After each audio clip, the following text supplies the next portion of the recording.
நல்லவங்க, கெட்டவங்கன்னு பாரபட்சம் பார்க்காம, எல்லார்கிட்டயும் ஒரே மாதிரி பழகக்கூடிய மிதுன ராசி அன்பு சொந்தங்களுக்கு வணக்கங்க.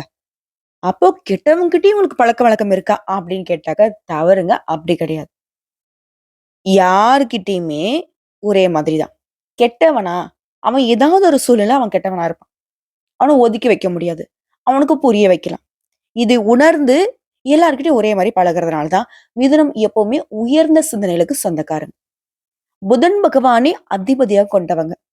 புத்தி சாதுரியத்துல இவங்களுக்கு நிகர் இவங்க தான். அதே மாதிரி ஒரு விஷயத்த எடுத்தாங்கன்னா வச்சுக்கோங்களேன், அத நல்லா திட்டமிட்டு செயல்படுத்தி காரிய வெற்றி பெறுவதுல திறமை கொண்டவங்க மிதுன ராசிக்காரங்க. அதேபோல எல்லாருக்கும் ஒரு கஷ்டம்னா, முன்ன நின்னு உதவக்கூடியவங்க, சாதனை படைக்கூடியவங்க. பஞ்சாயத்து பேசினாங்கன்னு வச்சுக்கோங்களேன், நல்ல தீர்ப்பு சொல்வதுல வல்லவர்கள். தராசு மாதிரி. எந்த பக்கமும் சாய மாட்டாங்க. எந்த பக்கம் நியாயம், தர்மம் இருக்கோ, அந்த பக்கம் தான் பேசக்கூடியவங்க. இவங்கள பொறுத்தவரைக்கும் உண்மைக்கும், நேர்மைக்கும் துணை போவாங்க. இதை மாற்று கருத்தா யாராவது செஞ்சாங்கன்னா, அந்த இடத்துல இருக்கவே மாட்டாங்க. அதே போல, இவங்க கூட வந்துட்டு எப்பவும் ஒரு கூட்டம் இருந்துகிட்டே இருக்கும். ஏன்னா, இவங்களுடைய உண்மை முகத்திற்காக. இவங்க தான் வந்துட்டு என்ன சொல்லுவாங்க, வாலண்டரியா வந்து வண்டியில ஏறுற மாரி, நமக்கு ஒரு பிரச்சனை நம்ம சொல்லாமலே நமக்கு உதவி செய்றாங்க இல்லையா? இதனாலயும் மிதுன ராசி கூட நெறைய பேர் சுத்திக்கிட்டு இருப்பாங்க. இது இல்லன்னு உங்களால மறுக்க முடியாது. எல்லாருக்கும் ஓடி ஓடி உதவி செய்றீங்களே மிதுன ராசிக்காரங்களே, உங்களுக்கு யாராச்சும் உதவி செய்றாங்களா? நம்மள புத்தி சாதுரியம் இருக்கிறதுனால இது நம்ம பொழப்பு ஓடுது. அதுவும் இல்லாட்டி கொஞ்சம் கஷ்டம் தான். இப்பதான் யோசிக்கிறீங்க இல்லையா? இருந்தாலும் இந்த உதவக்கூடிய மனப்பான்மை தான் உங்களுக்கு எவ்ளோ கஷ்ட காலத்துல இருந்தாலும் ஒரு படி முன்னேற்றமாவது கொடுத்துக்கிட்டே இருக்கு. இந்த ஆம மாரி நகர்ந்துகிட்டே இருக்கீங்க. முயல் மாரி வேகம் எடுக்க முடியும். ஆனா நம்ம தான் நம்முடைய வேலைய தவிர்த்து மத்தவங்களுடைய வேலைய தானே அதிகமா பார்த்துக்கிட்டு இருக்கோம். கொஞ்சம் மாத்திக்கிறதுக்கு ட்ரை பண்ணுங்க. அப்ப மத்தவங்களுக்கு உதவி செய்யக்கூடாதா? அப்படியா? இப்படியான்னு மட்டும் தயவு செஞ்சு கேட்காதீங்க. கொஞ்சமா சுயநலமா இருக்கிறவளுக்கு தான் இந்த உலகம் சொந்தம். அதாவது பொதுநலமா என்னதான் தெய்வம் எல்லாருக்கும் அதாவது நல்லவனுக்கு, கெட்டவனுக்கு எல்லாம் ஒரே மாதிரி பலன் கொடுத்தா, அப்ப கெட்டவன் வந்துட்டு அது வேற மாரி பயன்படுத்தி முன்னேறிடுவான் இல்லையா? நல்லவன் முன்னேறுனா 4 பேருக்கு உதவிகரமா இருக்கும். கெட்டவன் முன்னேறுனா இன்னும் கெடுபலன்கள் தான் அதிகமாகும். சோ இத புரிஞ்சுக்கோங்க. நீங்க செய்யக்கூடிய உதவிங்கிறது, உதவிக்கு தகுந்தவங்களுக்கு உதவி செய்யுங்க. எல்லாருக்கும் ஒரே மாரி உதவி செஞ்சா, அது உங்களுக்கே நெறைய இடங்கள்ல அதாவது வரம் கொடுத்தவன் தலையிலே கை வச்ச மாரி, எத்தன பேரு கை வச்சு விளையாடியிருக்காங்க. எத்தன பேர் உங்க வாழ்க்கைய கெடுத்திருக்காங்க. எத்தன பேர் துரோகம் செஞ்சிருக்காங்க. கொஞ்சம் பார்த்து மாத்திக்கலாம் இல்லையா? இப்போ தலைப்பு பார்த்திருப்பீங்க மிதுன ராசிக்காரங்களே. உயிரே போனாலும் ஒரு விஷயத்த மட்டும் செய்யாதீங்க. நீங்க மறுபிறவி எடுக்கக்கூடிய நேரம் இது. மிதுன ராசிக்கு ஜூன் மாதம் 10ஆம் தேதி முதல் உங்க வாழ்க்கையில நிகழக்கூடிய அதிசயங்கள் என்ன? இத புரிஞ்சுக்கிட்டீங்கன்னா, இந்த மாதம்ங்கிறது உங்க வாழ்க்கையில முக்கியமான மாதமா இருக்கும். ஒரு விஷயம் என்னன்னா திரும்ப திரும்ப சொல்றது. நான் எதுக்கும்மா உன்னோட வீடியோ பதிவு பார்க்கணும்? சும்மா நீ வாய்க்கு வந்ததெல்லாம் உளறிட்டு இருக்க. அப்படின்னு ஒரு சிலர் சொல்றீங்க. ஜோதிடம்ங்கிறத நான் திரும்ப திரும்ப சொல்றேங்க. உங்களுடைய வாழ்க்கைக்கு வெளிச்சத்த தரக்கூடிய ஒரு விஷயம். நல்லதா தெரிஞ்சுக்காம கூட விட்டுடுங்க. தப்பே கிடையாது. அது ஏதாவது ஒரு வகையில நமக்கு பலனே குடுக்காம கூட ஒதுங்கி போயிடும். ஆனா, ஏதாவது நமக்கு சாதகம் இல்லாத விஷயங்கள் இந்த மாதத்துல நடக்க போகுதுன்னு இருந்துச்சுன்னா, அத நம்ம முன்கூட்டியே தெரிஞ்சுக்கிட்டா கொஞ்சம் உஷாராயிடலாம். ஆமாமா, அந்த பொண்ணு சொல்லுச்சு. ஆமாமா, அந்த அம்மா சொன்னாங்க. இப்படி உங்களுக்கு ஏதாவது ஒரு வகையில ஒரு இன்டிமேஷனா இருக்கும் இல்லையா? அப்படிதாங்க இந்த வீடியோ பதிவு உங்களுக்கு பயனுள்ளதா இருக்க போகுது. மறக்காம ஸ்கிப் பண்ணாம கொஞ்சம் தெளிவா பார்த்துக்கோங்க. பொதுவா மிதுன ராசிக்காரர்களுக்கு நம்முடைய வீடியோ பதிவு எப்படி பயனுள்ளதா இருக்கும்? உங்களுடைய ஜாதகம் என் கையில இல்ல. உங்க பேர் தெரியாது, ஊர் தெரியாது. இல்லைங்களா? ஆனா எப்படி நான் உங்களுக்கு பலன் சொல்றேன்? மிதுன ராசி இருக்கக்கூடிய ஒவ்வொரு நட்சத்திரத்துக்குமே இது பொது பலன்களாக வந்து அமையும். அதாவது 100க்கு 75% இது பொதுவா பலித்தமாகும். மீதி இருக்கக்கூடிய இந்த 25%ங்கிறது உங்களுடைய தனிப்பட்ட பிறப்பு ஜாதகத்தை வைத்து மாற்றத்தை கொடுக்கும். சோ அந்த வகையில இந்த ஜூன் மாதம் மிதுன ராசியை பொறுத்தவரைக்கும் உங்க ராசியில எந்தெந்த கிரகங்கள் எங்கெங்க உட்கார்ந்திருக்காங்க. நமக்கு நல்லதையும், கெட்டதையும் தீர்மானிக்கக்கூடியது இந்த நவகிரகங்கள் தான். சோ அவங்களுடைய இடம் அமைப்பையும், இதோட இந்த மாதத்துல எந்தெந்த கிரகங்கள் மாற்றம் ஆகுறாங்க, அதோடைய அமைப்பை பொறுத்தும் உங்களுக்கு பலன்கள் சொல்லப்படுது. அது என்னங்கிறத பத்தி தெளிவா பார்க்கலாமா? அதுக்கு முன்னாடி ஒரு விஷயம் சொல்லிக்கிறேன். பதட்டப்படாதீங்க, பயப்படாதீங்க. இந்த மாதம்ங்கிறது உங்களுக்கு கொட்டி கொடுக்கக்கூடிய மாதம்னு சொல்லலாம். தலையில கொட்டுறது இல்லைங்க. அள்ளி கொடுக்கிறது. ஏன்னா சுக்கிரன் பகவான் உங்களுக்கு சாதகமா நிக்கிறார். தொட்டதெல்லாமே துலங்கக்கூடிய யோகத்தை கொடுக்கிறார். சிறப்புமா. இப்போ மிதுன ராசி. மிருகசீரிட நட்சத்திரம் 3ஆம் பாதம், 4ஆம் பாதம், திருவாதிரை நட்சத்திரம், புனர்பூசம் நட்சத்திரம் 1ஆம் பாதம், 2ஆம் பாதம், 3ஆம் பாதம். உங்களுக்கு எல்லாருக்கும் இது பொருத்தமாகுங்க. கிரக நிலைன்னு பார்த்தோம்னா, உங்க ராசியில குருவிற்கெல்லாம் குருவான குரு பகவான். அடுத்து தன, வாக்கு, குடும்பஸ்தானத்தை பொறுத்த வரைக்கும் அழகுக்கு பெயர் போன சந்திர பகவானும், பூமிக்கு சொந்தக்காரங்கன்னு சொல்லக்கூடிய செவ்வாய் பகவானும் கூட்டணியில. அடுத்து தைரிய வீரியஸ்தானத்தை பொறுத்த வரைக்கும் கேது பகவானும். பாம்பு கிரகத்துல 2வது ஆள் இல்லையா இவரு. அடுத்து பாகிஸ்தானத்தை பொறுத்த வரைக்கும் தொழில்காரகன்னு சொல்லக்கூடிய சனீஸ்வர் பகவானும், அவர் கூடவே பாம்பு கிரகமான முதல் ஆளுன்னு சொல்லக்கூடிய ராகு பகவானும் கூட்டணியில இருக்காங்க. அடுத்து லாபஸ்தானத்தை பொறுத்த வரைக்கும் சுக்கிர பகவானும், ஐயன சைன போகஸ்தானத்தை பொறுத்த வரைக்கும் புதன் பகவானும், அவர் கூடவே சூரிய பகவானும் கூட்டணியில உட்கார்ந்துட்டு வலம் வராங்க. சோ இதை தொடர்ந்து இந்த மாதத்துல கிரக மாற்றம் வரக்கூடிய 2/6/2025 அன்னைக்கு நவகிரகளுடைய இளவரசன்னு சொல்லக்கூடிய புதன் பகவான் ஐன சைன போகஸ்தான்ல ராசிக்கு மாறிட்டாரு. 2வதா 8/6/2025 அன்னைக்கு செவ்வாய் பகவான் தனவாக்கு குடும்பஸ்தானத்துல தைரிய வீரஸ்தானத்துக்கு மாற போறாரு. இதை தொடர்ந்து 14/6/2025 அன்னைக்கு சூரிய பகவானும் ஐன சைன போகஸ்தானத்துல இருந்து ராசிக்கு மாற போறாரு. அடுத்தா 4வதா 22/6/2025 அன்னைக்கு புதன் பகவான் ராசியில இருந்து தனவாக்கு குடும்பஸ்தானத்துக்கு மாறாரு. சோ இந்த மாத்த பொறுத்தவரைக்கும் உங்களுக்கு அதிபதி தாங்க 2 முறை மாற்றமாகிறார். அடுத்த கடைசி 29/6/2025 அன்னைக்கு சுக்கிர பகவான் லாபஸ்தானத்துல இருந்து ஐன சைன போகஸ்தானத்துக்கு மாற போறார். சோ கிரக அமைப்பு, கிரக மாற்றம் இதை பொறுத்து உங்களுக்கான பலன் அப்படிங்கிறது. முதல்ல சுருக்கமா ஒரு சில விஷயங்களை சொல்றேங்க. அதாவது இந்த ஜூன் மாதத்தை பொறுத்த வரைக்கும் 2025ல சனி பயிற்சி, குரு பயிற்சி, ராகு பயிற்சி நடக்க போகுது. இந்த 3 முக்கிய கிரகங்களுடைய பயிற்சியும் மிதுன ராசிகளுக்கு இந்த ஜூன் மாத்திரை பலன்களிலுமே ஒரு மாற்றத்தை கொடுக்கும், தாக்கத்தை கொடுக்கும். அந்த வகையில ரிஷபத்திற்கு தலைச்சிறந்த யோகங்கள் வந்து சேரப்போகுது. இப்ப பிரிவை வச்சு சொல்றேன். கலைத்துறையில இருக்கீங்களா? மிதுனராசிக்காரங்க பொதுவாவே பேச்சாளர்கள், எழுத்தாளர்கள், ஆசிரியர்கள், வழக்கறிஞர்கள், கலைத்துறை சேர்ந்தவங்களாக தான் மேக்சிமம் இருப்பீங்க. உங்களுக்கு இந்த மாதத்துல 11ஆம் இடத்துல சுக்கிரன் வருவதனால கலைத்துறையில பெரிய பெரிய வெற்றிகளை அடைய போறீங்க. நல்ல நல்ல வாய்ப்புகள் உங்களை வந்து சேரப்போகுது. அந்த வாய்ப்புகளால புகழுடைய உச்சத்துக்கு செல்லக்கூடிய வாய்ப்பு கிடைக்கும். குறிப்பா மீடியாவின் வெளிச்சம், புகழ் உண்டாக போகுது. ஏற்றம் தரக்கூடிய மாதமா தான் உங்களுக்கு இருக்க போகுது. 2வது பொருளாதாரம். மத்தவங்களுக்கு பணம் கொடுத்தீங்கன்னா அது திரும்ப வராது. இதனால காசு பணம் கொடுக்கறதுல மிகுந்த எச்சரிக்கையோட இருக்கணும். ராசிக்கு அது சொல்லவே வேணாம். எல்லாருக்கும் அள்ளி கொடுக்கறதுல வள்ளல்கள். கொடுத்து சிவந்த கரங்களுக்கு சொந்தக்காரங்க. இப்படி கொடுத்துக்கிட்டே இருந்தா மழையளவு நமக்கு வந்துட்டு வருமானம் வந்தாலும் அது வந்து இருந்த இடம் தெரியாம போயிடும். கொஞ்சம் யோசிச்சுக்கோங்க. கொடுக்கல் வாங்கல்ல கவனமா இருங்க. எல்லாருக்கும் சம்பாதிக்கூடிய திறனை கடவுள் கொடுத்திருக்காங்க. நீங்க சம்பாதிச்சு மத்தவங்களுக்கு கொடுத்துட்டா உங்களை யாருங்க பாக்குறது? உங்க குடும்பத்தை யாருங்க பாக்குறது?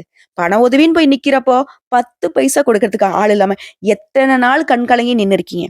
கொஞ்சம் யோசிச்சுக்கோங்க. பணம் வருன்றப்போ அப்படியே அசால்ட்டா எடுத்து கொடுக்கறது.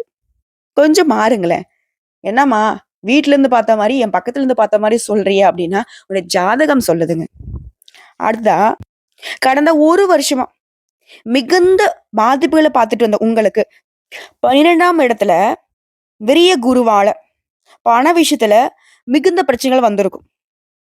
குடும்பத்தை சமாளிக்க முடியாத அளவுக்கு இருந்திருப்பீங்க. இனிமேல் அந்த நிலைமை இருக்காது. மாற்றம் வரும். ஜூன் மாதம் 15ஆம் தேதிக்கு பிறகு வரவுகள் அதிகமாகும். புதிய உறவுகள் உங்களை வந்து சேரும். குடும்பத்துல சந்தோஷம் பெருகும். கணவன் மனைவிக்கிடையே இணக்கமான சூழல் இருக்கும். அடுத்த குடும்ப வாழ்க்கையை பொறுத்திருக்கும். சுக்கிரன் லாபஸ்தானத்துல இருக்கிறனால மனைவி உங்களுக்கு பக்கபலமா இருப்பாங்க. இதுவே மிதுன ராசி பெண்களாக இருக்கிறாங்க உங்களுக்கு கணவர் உங்களுக்கு பக்கபலமா இருப்பாங்க. அவங்களுடைய உறுதுணையால பல நன்மைகளை பெற போறீங்க. குறிப்பா 11ஆம் இடத்துல இருக்கக்கூடிய சுக்கிரன் யோகமான குடும்ப வாழ்க்கையை ஏற்படுத்த போறார். உன்னுடைய மகனுக்கோ மகளுக்கோ வாழ்க்கையில பெரிய முன்னேற்றம் உண்டாகும். குடும்பத்துல கண்டிப்பா திருமண செய்திகள் வந்து சேரும். குழந்தை பாக்கியம் உண்டாகும். அடுத்து தொழில் ரீதியா மிதுன ராசிக்காரருக்கு 10ஆம் இடத்துக்கு அதிபதி யாருங்க? குரு பகவான். குரு தற்போது ராசியில அமர்ந்துள்ளதுனால நல்ல தொழில் அமையும். அதே மாதிரி தொழிலுமே நல்ல பணவரவு இருக்கும். தொழில்ல புகழ் பெறக்கூடிய அமைப்பு உண்டாகுது. நல்ல வேலை கிடைக்கும். வேலை தர்றவங்களுக்கு வருமானம் இரட்டிப்பாகும். தொழில் செய்யறவங்களுக்கு அதிர்ஷ்டமான காலமா இருக்க போகுது. நல்ல செல்வ செழிப்பு, தொழில்ல உயர்வு ஏற்படுது. அடுத்த வெளிநாடு யோகம். வெளிநாட்டுக்கு வேலைக்கு போகணும்னு ஆசைப்படுறவங்களுக்கு நீங்க நினைச்ச மாதிரி அதற்கான வாய்ப்புகள் வந்து சேரும். அதே மாதிரி பாஸ்போர்ட், விசா இந்த மாதிரியான விஷயங்கள்ல கவனமா இருக்கணும். உங்கள பத்தின வதந்திகள். இது ஏதாவது ஒரு வதந்திகள் வருதுன்னு அப்படின்னாக்கா, அத புறம் தள்ளி வைக்கிறது நல்லது. இல்லையா அவங்க அப்படி சொல்லிட்டாங்களே, இப்படி சொல்லிட்டாங்க. அந்த சிந்தனைகளே இடமே குடுக்காதீங்க. உங்களுக்கு நேரம் கிடையாது. உங்களுடைய ஒவ்வொரு நிமிஷமும் மிகவும் வேல்யூவானது. அத உணர்ந்து செயல்படுங்க. அதேபோல வெளிநாடுகளுக்கு போறீங்களா? அதுல வெற்றி உண்டாகும். அற்புதமான நேரம். வேலை மாற்றத்துக்கு அருமையான காலகட்டம். ரொம்ப நாளா யோசிக்கிறீங்க. வேலை மாத்திடலாமா? இல்ல இந்த வேலைய மாத்திட்டோம்னாக்க, வரக்கூடிய வேலை நமக்கு சரியா அமையாதோ? இல்ல இந்த வேலைய நம்ம ரிசைன் பண்ணிட்டாக்க, நமக்கு சரியான வேலை அமையாதோ? இப்படிலாம் பயந்துட்டு உங்களுக்கு நேரமும் காலமும் சாதகமா தாங்க இருக்கு. மாறலாம். இல்லம்மா நான் புதுசா தொழில் தொடங்கலாம்னு நினைக்கிறேன். தாராளமா பண்ணுங்க. மிதுனராசிக்கு தொட்டதெல்லாம் பொன்னாக மாறும். ஏன்னா சுக்கிரன் உங்களுக்கு பலம். அடுத்தது மாணவர்களுக்கு. கல்வியில நல்ல வளர்ச்சி இருக்கும். இதுவரைக்கும் இருந்து வந்த தேக்க நிலை மாறுது. +1, +2 படிக்கக்கூடிய மாணவர்களுக்கு நல்லா படிப்பு வரும். கல்லூரி செல்லக்கூடிய மாணவர்களுக்கு உயர்கல்வியில நெனச்ச கல்லூரிகள்ல, நெனச்ச துறைகள்ல படிக்கக்கூடிய யோகம் உண்டாகுது. அதேபோல கணினி, வணிகவியல் இது மாரி படிப்புல இருக்கவங்களுக்கு வெற்றிகள் உண்டாகுது.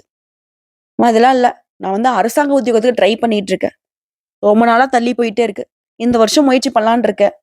எக்ஸாம்க்குலாம் அப்ளை பண்ணியிருக்கேன். படிச்சுட்டு இருக்கேன். படிப்பு பார்த்தீங்கன்னாக்க கொஞ்சம் பயத்த கொடுக்குது. என்ன பண்ணட்டும்? முயற்சி பண்ணட்டா? இல்ல விட்டுட்டுமா? இப்படிலாம் ஒரு சிலர் 2 கட்ட எண்ணத்துல இருப்பீங்க. தயவு செஞ்சு சொல்றேன். உங்களுடைய புத்திங்கிறது மிகவும், மிகவும் உங்களுக்கு உயர்வை தரக்கூடியது. கரெக்ட்டா வேற எந்த ஒரு சிந்தனையும் இல்லாம படிப்புல மட்டுமே கவனம் செலுத்துங்க. அதே மாரி படிக்கிறவங்க மட்டுமே கூட வச்சுக்கோங்க. படிப்பு கட்டாயம் உங்களுக்கு படிப்படியான முன்னேற்றம் இல்லைங்க. பலவாய் பேசக்கூடிய அளவுக்கு அரசு அதிகாரிகளாக வலம் வருவீங்க. எழுதி வச்சுக்கோங்க. அட சூப்பர்மா! இவ்வளோதானா? அப்படின்னு கேட்டாக்க, இல்லைங்க. இந்த மாதத்த பொறுத்தவரைக்கும் தொட்டதெல்லாமே வெற்றி பெறும். விவேகத்தோட முடிவெடுக்கிறதுல சிறந்தவர்களாக விளங்க போறீங்க. இந்த மாதம்ங்கிறது குழப்பங்கள் நீங்கி மனசுல தெளிவு உண்டாகுது. முயற்சிகளை எதிர்பார்த்த பலன் கிடைக்கும். கோர்ட்டு கேஸ் வழக்குல ஏதாவது இருக்கு. சதா நேரமும் கோர்ட்டு கேஸ்ன்னு அலைஞ்சிட்டு இருக்கேன். உங்களுடைய போக்குல வெற்றி உண்டு. தொழில் வியாபாரத்துல நீங்க எடுக்கக்கூடிய முயற்சிகள் அனைத்தும் வெற்றி பெறும். உத்தியோகத்துல இடமாற்றம் உண்டாகும். அடுத்த உழைப்பு அதிகரிக்கும். தொழில் வியாபாரத்துல எதிர்பார்த்த அளவு வேகம் இருக்கும். பணவரவுங்கிறது பல வகைகள்ல உங்களுக்கு சேரப்போகுது. அதே போல கொஞ்சம் ஆர்டர் தொடர்பா அலைச்சல் இருக்கும். ஆனா அந்த அலைச்சலே உங்களுக்கு வெற்றி கொடுக்கும். அதே போல பங்குதாரர்கள் கிட்ட உங்களுக்கு இருக்கக்கூடிய பிரச்சனைகள் அகலுது. அரசாங்கத்தால அனுகூலம் கிடைக்கும். குடும்பத்துல இருக்கிறவங்க கிட்ட ஒரு விஷயம் சொன்னேன் இல்லையா தலைப்புல. எக்காரணத்த கொண்டும் இந்த விஷயம் அதாவது உசிரே போனாலும் செய்யாதேன்னு சொன்னேன் இல்லையா? குடும்பத்துல இருக்கிறவங்க கிட்ட வாக்குவாதம் பண்ணாதீங்க. பேசுறப்ப ரொம்ப கவனமா இருங்க. ஏன்னா, அது உங்களுக்கும் மன வருத்தம், குடும்பத்தோட மன வருத்தம். குடும்பம் தானே உங்களுக்கு உசுரு. அந்த உசுர வருத்தப்பட வைக்கலாமா? அதனால தான் சொல்றேன். உசுரே போனாலும், உங்களுடைய உசுரா இருக்கக்கூடிய குடும்பத்தார்கிட்ட சண்டை சச்சரவு வேணாம். விட்டு கொடுத்து அனுசரணையா எடுத்துக்கணும். குறிப்பா குடும்ப வாழ்க்கையில கணவன் மனைவிக்கிடையே கருத்து வேறுபாடு வரும். பிரிவு வரத்து கூட வாய்ப்பு இருக்கும். எங்க எல்லாத்துக்கும் முட்டுக்கட்டையா நிக்குதுன்னா, அந்த பேச்சுங்கிற விஷயம் தான். எடுத்தங்க கவுத்தன்னு பேசாதீங்க. பல விதங்கள்ல யோசிச்சு, நிறுத்தி, நிதானிச்சு, நமக்கு முன்னாடி இருக்கவங்க என்ன பேசுறாங்க? என்ன பிரச்சனை இருக்கு? அத எப்படி நம்ம மாத்தணுங்கிறத, உங்களுடைய அறிவுங்கிறத எல்லாருக்கும் பயன்படுத்துற மாரி, கொஞ்சமா உங்களுக்காகவும் பயன்படுத்தி, இந்த மாதம்ங்கிறது சிறப்பாக அமையும். ஏன்னா, எல்லாமே நல்லா இருக்கு. ஆனா, எங்கடா இது? அவனுக்கு நாக்குல தான்பா சனின்னு சொல்லுவாங்க இல்லையா? அந்த மாதிரி நடக்கிறதுக்கு வாய்ப்பு இருக்கு. இதான் உஷாரா சொல்றேன். குறிச்சு வச்சுக்கோங்க. அதே போல, மத்தவங்களுடைய பிரச்சனை தலையிடாம ஒதுங்கி நிக்கிறது நன்மையை கொடுக்கும். உறவுக்காரங்கிட்ட நண்பர்கிட்ட பழகுறப்போ கவனம் தேவை. பெண்களை பொறுத்தவரைக்கும் குழப்பங்கள் நீங்குது. மனசுல தெளிவு உண்டாகுது. எதையுமே செய்யறதுக்கு முன்னாடி ஒரு முறைக்கு 2 முறை யோசிச்சு செய்யறது நல்லது. அதே போல கலைத்துறைகளுக்கு காரிய வெற்றி உண்டாகுது. எதிர்பார்த்த உதவிகள் கிடைக்கும். அதே நேரத்துல எதிர்பாராத செலவு உண்டாகுது. சொத்து, மனை இது சம்பந்தப்பட்ட காரியங்கள்ல இருக்கக்கூடிய தடை, தாமதங்கள் விலகுது. வீண் பயம் விலகுது. ஏற்கனவே செய்த காரியங்களுக்கான பலனை இப்ப அடைய போறீங்க. அடுத்த அரசியல் துறையில இருக்கவங்களுக்கு வீண் வழக்கு விவகாரங்கள் வரலாம். எச்சரிக்கையாக இருக்கணும். ஏன்னா அரசியல்வாதிகளுக்கு எங்கங்க? வாய் வச்சுதானே பொழப்பு. அதனாலதான். அதே போல வெளிநாட்டு பயண வாய்ப்புகள் வரலாம். சில வெளியூர் பயணம் போறதுக்கு வாய்ப்பு இருக்கு. குறிப்பா மிதுன ராசி ஆண்களா, பெண்கள்கிட்ட பெண்களா, ஆண்கள்கிட்ட பழக்க வழக்கங்கள்ல கவனம் தேவை. மத்தபடி மனசுல தெம்பு உண்டாகுது, மகிழ்ச்சி அதிகமாகுது. மாணவர்கள பொறுத்தவரைக்கும் முயற்சிகள்ல எதிர்பார்த்த பலன் கிடைக்கும். அதே மாரி கூடுதல் மதிப்பெண் பெறணும் அப்படின்னாக்கா, கொஞ்சம் கூடுதலாவும் படிக்கிறதுக்கு நேரம் ஒதுக்கி படிங்க. படிக்கிறது நல்லது. சோ, இப்போ வரைக்கும் நம்ம பேசிக்கிட்டு இருந்தது என்னங்க? ஜூன் மாதம்ங்கிறது மிதுன ராசிக்கு தரக்கூடிய பொது பலன்கள பார்த்திருக்கோம். சிறப்பா தான் இருக்கு. எதுவும் குறை சொல்ற மாரி இல்ல. பேச்சுல மட்டும் கொஞ்சம் நிதானமா இருங்கன்னு சொல்லியாச்சு. இப்ப தனிப்பட்ட முறையில ஒவ்வொரு நட்சத்திரத்துக்குமே இந்த ஜூன் மாதம் எப்படி இருக்க போகுது? முதல்ல இருக்கக்கூடிய மிருகசீரிட நட்சத்திரம் 3ஆம் பாதம், 4ஆம் பாதம். சாமர்த்தியமான சாதனைகளை செய்யக்கூடிய உங்களுக்கு இந்த ஜூன் மாதம் யோகமான மாதம். 3ஆம் இடத்துல சஞ்சரிக்கூடிய ஞான மோட்சக்காரகன் கேது உங்களுடைய முயற்சிகளை எல்லாத்தையுமே வெற்றியாக மாத்தி கொடுக்கிறார். இதுவரைக்கும் உடல்நிலை இந்த சங்கடங்கள், உத்தியோகத்தில் தோன்றிய பிரச்சனைகள், குடும்பத்தில் கூடிய நெருக்கடிகள் எல்லாமே இருந்திடம் தெரியாமல் போக போகுது. குறிப்பா ஜூன் 8 முதல் உங்க லாபாதிபதி செவ்வாயும் 3ஆம் இடத்துல சஞ்சரிக்கிறதால தன்னம்பிக்கையும் தைரியமும் அதிகமாகுது. ஒரு சிலருக்கு புதிய சொத்து சேரும், நினைச்ச வேலை கிடைக்கும். ஜூன் 2 முதல் புதன் ராசிக்குள்ள ஆட்சியாக அமைவதனால திறமைகள் வெளிப்படும். எதிர்பார்த்த ஒப்பந்தம் கிடைக்கும். வங்கியில கேட்டிருந்த பணம் கைக்கு வரும். வியாபாரம் தொழில லாபம் அதிகமாகும். அதே போல விரயஸ்தானத்தை சஞ்சரிக்கூடிய சூரியனால ஒரு சிலருக்கு திடீர் செலவும் ஏற்படும். அரசாங்கத்திற்கு செலுத்த வேண்டிய கடன்களையோ வரிகளையோ நிறுத்தி வைக்காம உடனே செலுத்துறது நெருக்கடிகள் உண்டாம பாத்துக்கலாம். அடுத்த அரசியல்வாதிகளுக்கு எதிர்பார்த்த சங்கடங்கள் உண்டாகிறதுக்கு வாய்ப்பு இருக்கு. உஷாரா இருந்துக்கோங்க. இதுவே டீச்சரா இருக்கீங்க அப்படின்னாக்க சிறப்பான மாற்றம் இருக்கும். அதே போல மாணவர்களுக்கு டீச்சர்ஸ் அறிவுரை ஏற்று செயல்படுங்க. படிப்புல அக்கறை அதிகரிக்கும். உங்களை பொறுத்தவரைக்கும் சந்திராஷ்டம் ஜூன் மாதம் 14ங்க. அந்த ஒரு நாள் எங்கும் கவனம், எதிலும் கவனம். இது அதிர்ஷ்டம் தரக்கூடிய நாட்கள்னாக்க ஜூன் 5, 9 இந்த 2 நாட்களும் உடைய சுபகாரியங்களை திறக்கிறதுக்கு பயன்படுத்துக. அதே போல நீங்க செய்ய வேண்டிய பரிகார வழிபாடு. தினமும் வைகுண்ட பெருமாளை வழிபாடு செய்ய வளம் உண்டாகும், நலம் உண்டாகும். அடுத்து திருவாதிரை நட்சத்திரம். நினைச்சதை சாதிக்கணுன்ற எண்ணத்தோட செயல்படக்கூடிய உங்களுக்கு இந்த ஜூன் மாதம் அதிர்ஷ்டமான மாதம். பாகிஸ்தான்ல சஞ்சரிக்கூடிய சனி பகவான் கூட ராகும் இணைவதனால உன் நிலையில முன்னேற்றம் ஏற்படுது. சனி பகவானுடைய சஞ்சாரம் உங்களுக்கு சாதகமா இருக்கிறதுனால அவருடைய பார்வைகளும் உங்களுடைய நிலையை உயர்த்தி வைக்குது. எதிர்பார்த்த பணம் வரும், புதிய சொத்து சேரும். நேத்து வரைக்கும் தடைப்பட்ட வேலை கூட இன்னைக்கு நடக்க போகுது. அதே போல அலுவலகத்தில் கூடிய பிரச்சனைக்கு முடிவு வரும். உடல்நிலையில இந்த பாதிப்பு விலகுது. வம்பு வழக்கால அவதிப்பட்டு வந்த ஒரு சிலருக்கு அந்த அவதி நிலை மாறுது. உங்களை ஏத்தவங்களே உங்ககிட்ட வந்து சரணடைவாங்க. குடும்பத்துல கூடிய சங்கடங்கள் நீங்குது. தாய் வழி உறவுக்காரங்க மீண்டும் உங்களை தேடி வந்து சொந்தம் கொண்டாடுவாங்க. ஒரு சிலருக்கு குழந்தை பாக்கியம் உண்டாகுது. திருமண வயதில் இருக்கிறவங்களுக்கு நல்ல வரன் தேடி வரும். புதுசா வீடு வாங்கக்கூடிய முயற்சிகள் வெற்றியாக மாறும். அதே போல 3ஆம் இடம் பலம் அடைவதனால அரசியல்வாதிகளுக்கு செல்வாக்கு உயருது. தொண்டர்களுடைய பலம் கூடுது. வெளிநாட்டு தொடர்பு சாதகமாகுது. வேலையின் காரணமா பிரிந்திருந்த தாம்பதியில் கூட இப்போ ஒன்று சேர போறீங்க. உங்களை பொறுத்த வரைக்கும் சந்திராஷ்டமம் ஜூன் மாதம் 14, 15 இந்த 2 நாட்கள் ரொம்ப கவனமா இருந்துக்கோங்க. இதுவே அதிர்ஷ்டம் தரக்கூடிய நாட்கள் பார்த்தீங்கன்னா ஜூன் மாதம் 4, 5, 13 இந்த நாட்கள் ஒரு சுபகாரியங்களை தொடக்கிறதுக்கு பயன்படுத்துங்க. நல்லதே நடக்கும். சோ இதே போல நீங்க செய்ய வேண்டிய பரிகார வழிபாடு. அனுதினமும் பகவதி அம்மனை வழிபாடு செய்ய சங்கடங்கள் நீங்கும், சந்தோஷம் நிலைக்கும். அடுத்து புனர்பூசம் நட்சத்திரம் 1ஆம் பாதம், 2ஆம் பாதம், 3ஆம் பாதம். எப்பவும் புத்தி சாதுரியத்துடனும் அறிவாற்றுடனும் செயல்படக்கூடிய உங்களுக்கு இந்த ஜூன் மாதம் யோகமான மாதம். விரயஸ்தானத்துல சஞ்சரித்து வந்த குரு பகவான் ஜென்ம ராசிக்குள்ள சஞ்சரிக்கிறதுனால அலைச்சல் அதிகரிக்கும். வேலையின் காரணமா, தொழில் காரணமா குடும்பத்தை விட்டு விலகி இருக்க வேண்டிய நிலை சிலருக்கு உருவாகும். ஆனா இந்த காலகட்டத்தை பொறுத்த வரைக்கும் உங்க வாழ்க்கையில நீங்க எதிர்பார்த்த ஒவ்வொன்றும் நடக்கும். அதற்கு காரணம் குரு பகவானுடைய பார்வை தான். குடும்பத்துல சுபகாரியம் நடக்கும். சொத்து பிரச்சனைல சுமூகமான நிலை உண்டாகுது. ஒரு சிலருக்கு குழந்தை பாக்கியம் ஏற்படும். மாணவர்களுக்கு படிப்புல ஆர்வம் கொடுத்து உயர்கல்வி கனவு நனவாகுது. திருமண வயதுல கூட பொருத்தமான வரணமையும், புதுசா இடம் வாங்குறது, வீடு வாங்குறது, இது சம்பந்தப்பட்ட முயற்சிகள் வெற்றியை கொடுக்கும். அதே போல ஒரு சிலர் புதுசா வீடு கட்டி குடியேறக்கூடிய யோகம் இருக்கு. பொருளாதார வசதி வாய்ப்புகள் அதிகமாகுது. பெரிய மனுஷனுடைய ஆதரவு கிடைக்குது. செல்வாக்கு அந்தஸ்து உயருது. அடுத்த 3ஆம் இடத்துல சஞ்சரிக்கூடிய கேது, பாகிஸ்தான்ல சஞ்சரிக்கூடிய சனியும் உடைய நிலையை மேலும் உயர்த்தி வைக்கிறாங்க. குடும்பத்திலயும் சரி, தொழிலையும் சரி உங்களுக்கு கூடிய நெருக்கடிகள் விலகுது. அரசியல்வாதிகளுக்கு எல்லாம் செல்வாக்கு உயருது. உத்தியோகத்துல இருக்கிறவங்களுக்கு எதிர்பார்த்த இடமாற்றம், பதவி உயர்வு கிடைக்குது.